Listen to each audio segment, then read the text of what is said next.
was a typical boring day in calculus, only it was Friday, seventh period, meaning the week was almost over and spring break would finally be upon us. So everybody was getting antsy in their seats, I could tell. We didn't have a test that day like a lot of my friends did with their other teachers, so our teacher in the middle of class just decided to start playing games with us on Sporkle.com. He was a very laid-back teacher like that. As we were doing some brand logo quiz on Sporkle, I remember the exact moment it happened. Right after my friend answered a question, I remember the exact answer to Adidas. The dean's voice came through the loudspeaker. He sounded panicked and frantic as he told all the teachers this was not a drill and to go into lockdown.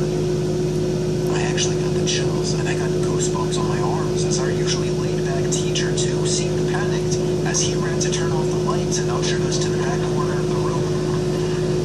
We all sat in silence for about 2 minutes, and then the usual buzzing that came from the panel in the back of the room ceased, indicating that the school must have cut all the power. We all looked at each other, realizing this must be serious. A few more minutes of waiting later, we heard a man screaming at the top of his lungs coming down the hallway. 2 girls in the class actually started crying, which made all of us even more scared. As the screaming got closer to the classroom, the lunatic-sounding man started banging on the lockers while screaming, "I'll kill all of you."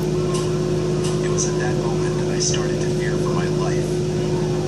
My teacher shushed us as we all looked at each other to see our peers' reactions. The banging then moved from the lockers to our classroom door. And that's when one of the crying girls screamed no. The banging on the door only grew worse as the man started screaming, "Open up." 2 of the girls in the class were crying out loud now.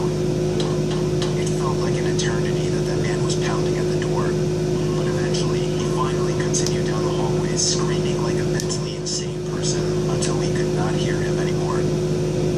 I'd say 10 minutes later, though it felt like half an hour given the situation, the dean came back on the loudspeaker explaining the situation, which was surprising for him to do.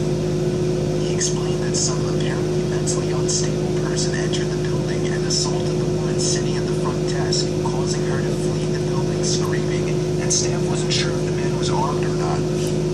Now this was before the school had cameras or could afford proper security, so the school was wide open to something like this happening.